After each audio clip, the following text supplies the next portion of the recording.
In the realm where science meets imagination, the history of artificial intelligence unfolds with remarkable depth and innovation.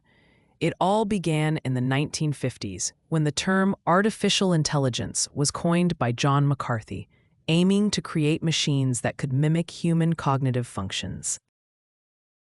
The earliest milestones were marked by Alan Turing, whose pioneering work on the Turing Test laid the groundwork for evaluating a machine's ability to exhibit human-like intelligence.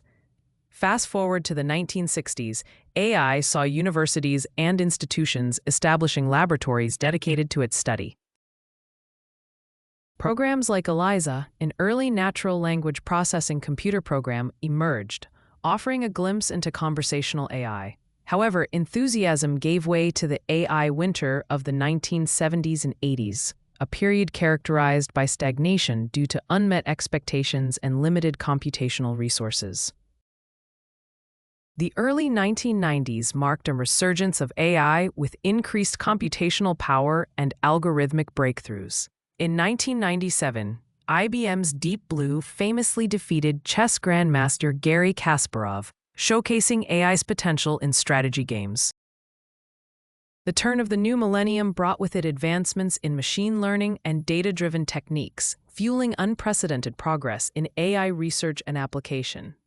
By the 2010s, AI was driven by neural networks and deep learning, with applications ranging from image recognition to autonomous vehicles. Companies like Google, Facebook, and Amazon began exploring AI to revolutionize industries and daily life. Innovations like Apple's Siri and Amazon's Alexa brought AI into the homes of millions, making it a household staple. As we entered the 2020s, AI was at the forefront of scientific research, pushing the boundaries of what machines could achieve. Concerns about ethics and accountability emerged, prompting a global dialogue on how to harness AI responsibly. The journey of AI continues to evolve, intertwining with ever-advancing technologies, shaping our world in ways once only dreamed of in science fiction. As we stand on the cusp of this brave new world, the history of artificial intelligence not only chronicles a series of technological leaps, but also reflects humanity's relentless quest to understand and augment the very essence of intelligence itself.